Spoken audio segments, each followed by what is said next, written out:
Just to remind everybody, please don't leave. If you've come in and you didn't hear this message at the beginning, please don't leave until the end, because at the end there's a discussion about what you can do, what we can do together, not just about what's happening. I'm going to call now on Ambassador Zomlot to come and speak.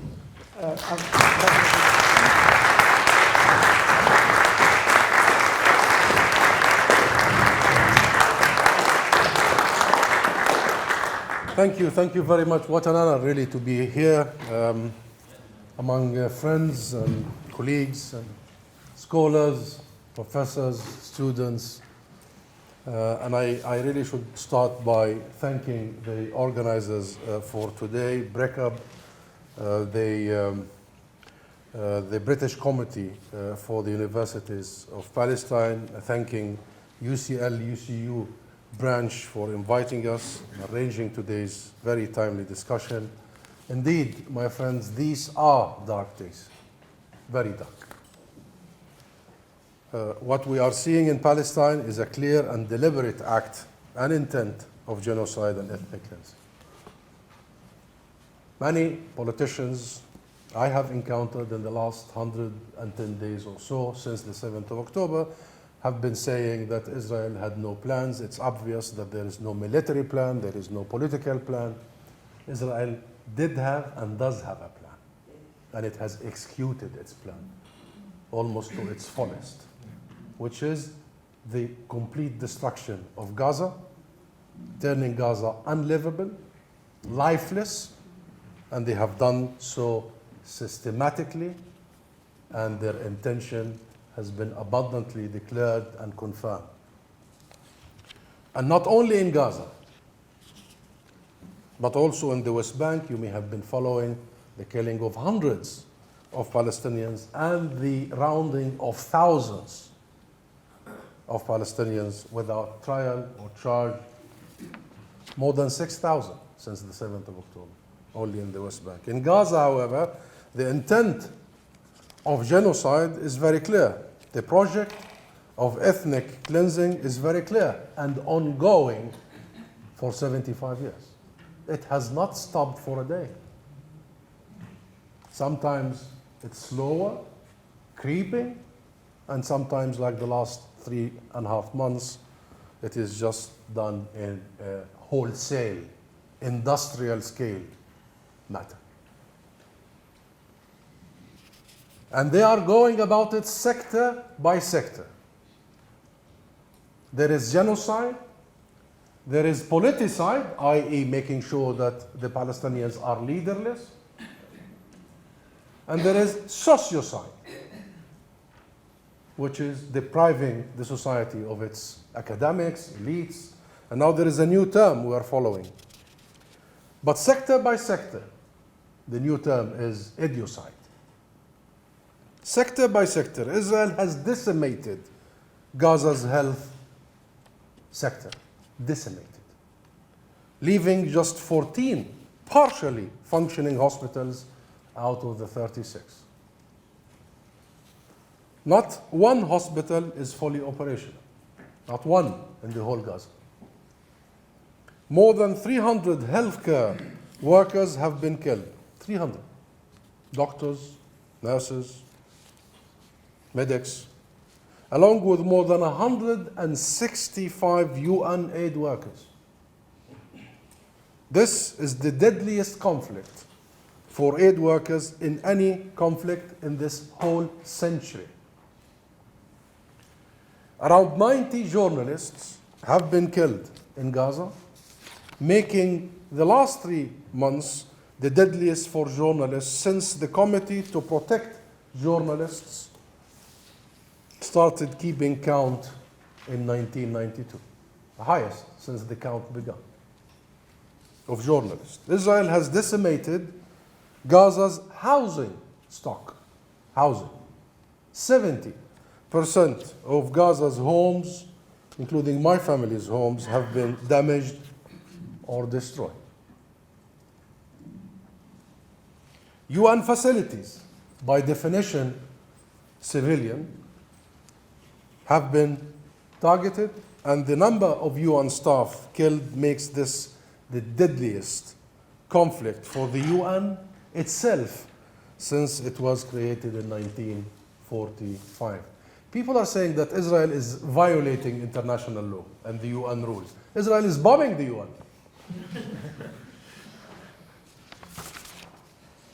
Israel has targeted Gaza's religious, cultural sites, historic sites. It's the appropriation of our culture, of our history. Historic churches, the third oldest church on earth was bombed. The Al-Umari mosque in Gaza, 750 years old, was destroyed. And of course, Israel has engaged in, as I mentioned earlier, edicide, bombing over 370 schools. 370 schools. 70%, that is, of Gaza's school buildings. 2/3 of Gaza's schools have been destroyed. Destroying bookshops, libraries, publishing houses, and universities. And people are still wondering, debating if that was a genocide. Seriously? Israel has in fact damaged or destroyed completely every single one of Gaza's 12 universities. Every single one of Gaza's 12 universities. It has done so with glee. Are you following their soldiers and their officers? You're following them filming themselves with the smile in their face, demolishing all these universities, schools. Like most recently when the Israeli military used 315 mines to demolish Al-Isra University on January 17th, in what amounts to the first time a recorded confession to a war crime. They are so proudly documenting and airing their war crimes. Education is, they know, Israel does know that education is the lifeblood of any society, let alone the Palestinian society. It is our lifeblood, it is our lifeline. That's why, by the way, the Palestinian society has one of the lowest illiteracy rate in the world, because it's our lifeblood. And do you know that we have one of the highest, if not the highest, PhD per capita graduates worldwide? No, it's meant because this is a society that has lost its material base in the Nakba and therefore paid so much attention and investment in the human capital. And I'm so proud to see many Palestinian academics, professors, including my good friend, Professor Dr. Bashir Abu Manni here, and many Palestinians. He's among the per capita highest PhDs. And the many here. We have been able to withstand and survive and maintain, and what Ben said, Sumud, primarily because we plunged into education. We built world-class academic institutions. I am a graduate of Birzeit University, and I'm so proud. Birzeit was my, what's the word? The institution that shaped me. And therefore, this is not arbitrary. This is not indiscriminate. This is meant. Education, as I said, is the lifeblood of any society. It is also the future of any society. You can find no clearer expression of Israel's genocidal intent than the targeting, thus, of the education sector and thereby our future. They are targeting our future. No, none of this should be particularly controversial to say or state. It's not controversial. They've done it. After all, the evidence is before our eyes and is in fact promoted by Israeli government, top officials, military, apparently satisfied that it will not be held accountable. No one will be held accountable simply because Israel, since its inception, has never been held accountable. So why not? They can. And they will film themselves and they will share it with you on TikTok. And they simply can. No consequences. For 75 years. However, in the United Kingdom and in the US in particular, both countries, there seems to have been a concerted effort by politicians and interest groups to censor and shut down serious discussions in academia as well as mainstream media, not just in academia. And I stand to attest of how also the media has been playing its part of stifling the debate, defaming the debate and the Palestinian people, blocking the truth from reaching the audience. At best, what is happening, it is subconscious racism. Racism. Anti-Palestinianism. I want to repeat that term. Anti-Palestinianism. The idea that our lives simply do not matter as much as others. The notable example is being Ukraine.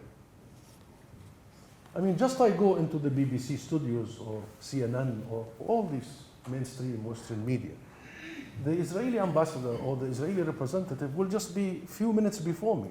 They are never asked, do you condemn what your government has been doing for 75 years? Do you condemn the genocide, the ethnic cleansing, the wholesale destruction of homes, the rounding of children and the torture of children? Yet I get asked that question. You know why? Do you know why? Because of anti-Palestine. They don't consider our lives to matter the same. It's as simple, as disgusting as that. And therefore, it is that. But at worst, it is deliberate complicity.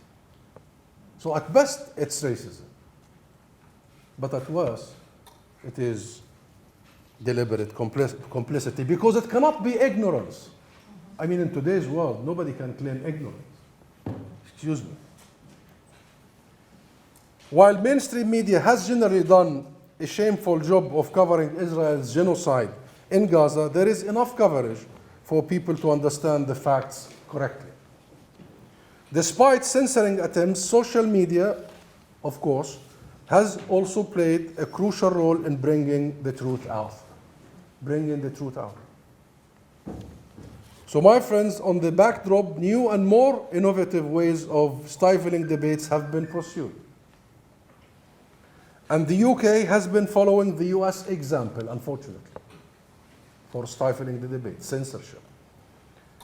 Over the past years, 27 states, I'll talk about the US first because I was the ambassador to the US, and in fact the last ambassador, not the former, because Trump shut down our mission and no alternative ambassador was sent. Anyway, I'm enjoying the UK and I have Trump to thank.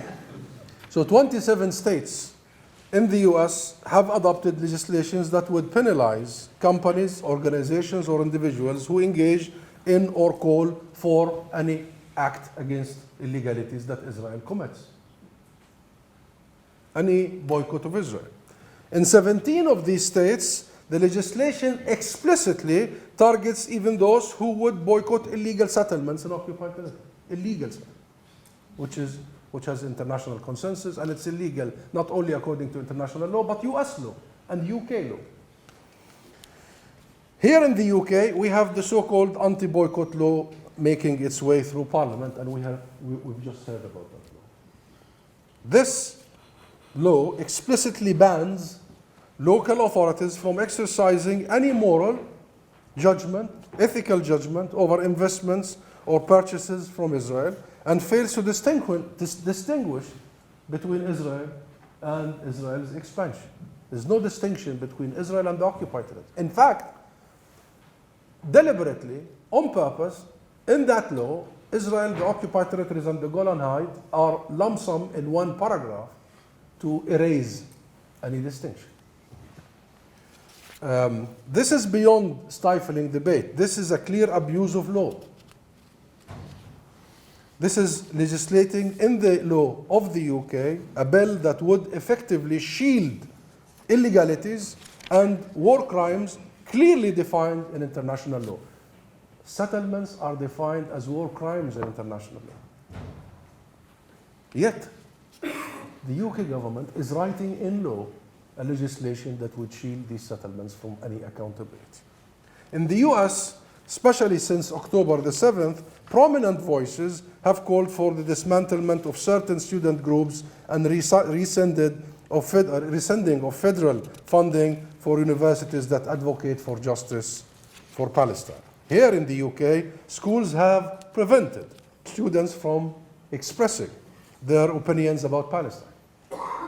And we have been following many incidents. Suspended students and student councils, and penalized students for wearing kufi, which is a cultural symbol of a very special nation. And I think people should be allowed to wear that beautiful thing, the kufi. This is certainly stifling the debate. We have seen attempts by UK politicians to ban the Palestinian flag at demonstrations. We have seen attempts to paint pro-Palestinian rallies as hate marches, and even attempts to ban your marches, Ben. You've won.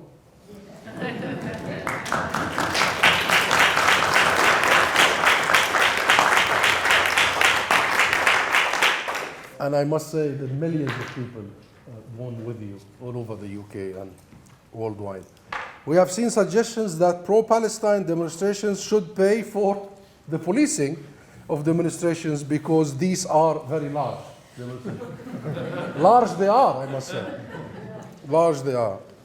All of these are attempts to simply stifle the debate. Silence. And when college professors are being suspended and pressured to resign, like in the US, and you have followed. I spent a few years at Harvard. What is happening in the US must be followed. Only because people are not allowed, even at the level of heads of universities, most respected worldwide, to express their own opinion. Unbelievable. Like many other incidents in the UK, professors, researchers, and the intent is not just to target those who are pushed to resign, who are been suspended, but to make other professors, other academics worried, fearful, self-censored. It's a psychological war. This is the very definition of stifling debate, and it needs to be challenged in no uncertain terms, and that's why I am here with you today. Academic freedom, freedom of expression, and the right to dissent and protest are the very cornerstones, the foundations of democratic societies. You know, that wonderful, inspiring priest of ours, pastor of ours, Munzer Ishaq, also said to the West, you know, if you stay silent, don't you dare come and preach us about human rights and about democracies and democratic values.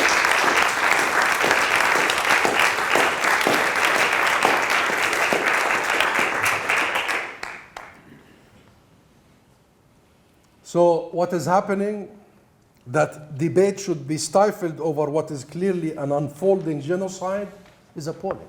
It's appalling. They are trying to stifle a debate on what is evidently a genocide, is appalling. It is not only appalling, it is anti-democratic, it is anti-freedom, and it is anti-knowledge. Anti-knowledge. This message must be conveyed in no uncertain terms to governments, MPs, local authorities, unions, and to all the media, that the UK should be actively suppressing its own citizens' freedom on behalf of a foreign state is astonishing. Astonishing. That point, too, needs to be made in no uncertain terms to anybody who's engaged in anti-academic freedom campaign. These efforts in the UK aiming at restricting the very freedoms that are a large part of the appeal and renown of British universities, and I am so proud to be a graduate of some British universities, including LSE, and I know 2 professors here. The co-organizers, the co-chairs of BRICAB are LSE professors, Tom and Jonathan. And also I am a graduate of SOAS. I don't know if we have SOAS professors here. The master's was at the LSE, the SOAS. But I belong to this generation that experienced how renowned the academic life here, the space. So nobody should be allowed to affect, undermine that space, that inclusive, protective space, protective of thinking and of expression. And I would like to round up here by saying this. These efforts are counterproductive and anti-intellectual, and in my opinion, anti-British, really anti-British. Something that legislators and political leaders should reconsider very carefully. So my friends, let me also say this. Hundreds of thousands of Britons have taken to the streets in pro-Palestine demonstrations up and down the country. People focus on London, but it's so inspiring to see small towns, and I follow the PSC page, and it is rather really inspiring, reassuring to feel the real depth, the outpouring emotions and support and passion calling for a ceasefire. The vast majority, according to all opinion polls, demanding a ceasefire, demanding end of occupation, demanding justice. And by the way, the intensity, the diversity, the unity, Ben knows, I am up there most of these demonstrations, and I tell you, you see all colors, you see all backgrounds, you see all religions, you see almost families with their babies and mothers in a rather festive way, because not only they are calling for an end to the genocide, but they are celebrating their humanity. They are celebrating their humanity. So we must be there and we must salute them. And I remember Karma Nabolsi line that this is Solidarity 101. And hopefully that is not going to stay at Solidarity 101. That will go all the way, like that of South Africa, and how London and the whole anti-apartheid movement emanated from London, from the UK. How you and your predecessors led the anti-apartheid movement. And by the way, the similarities are huge, because the debate then was also being attempted at being stifled. And therefore, we take a lot of inspiration and empowerment by what is happening in the UK, by the people of the UK. And I know many of you here in this hall today are engaged in public pushback against all the measures we see being taken to stifle the debate, to take your rights away. Your principled stance will garner significant public support and will be very hard for local authorities, for MPs, for government ministers to sweep under the carpet. I believe that if properly presented, if it is presented, the British public in particular will challenge the limitations being placed on them, as they challenged Suella Braverman, challenge anybody who want to take away the right to demonstrate, the right to protest, the right to assembly, peacefully, of course. They stayed and they come back every day, but she didn't stay.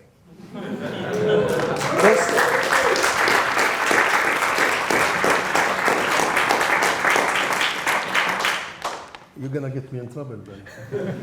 This, after all, is a country with an incredibly active and brave civil society sector that is naturally inclined to provide checks and balances, something that is also reflected in the very event we are holding today, for which I thank you, and I stand and we stand with you in the campaign, the Campus Voices for Palestine that will be launched shortly.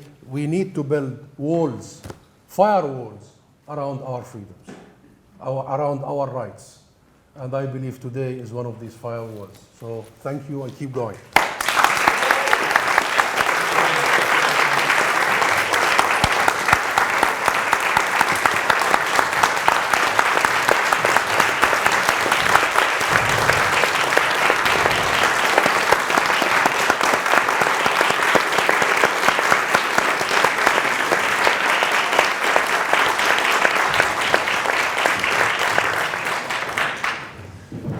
Thank you very much. I am now going to briefly take a few comments or questions from the floor.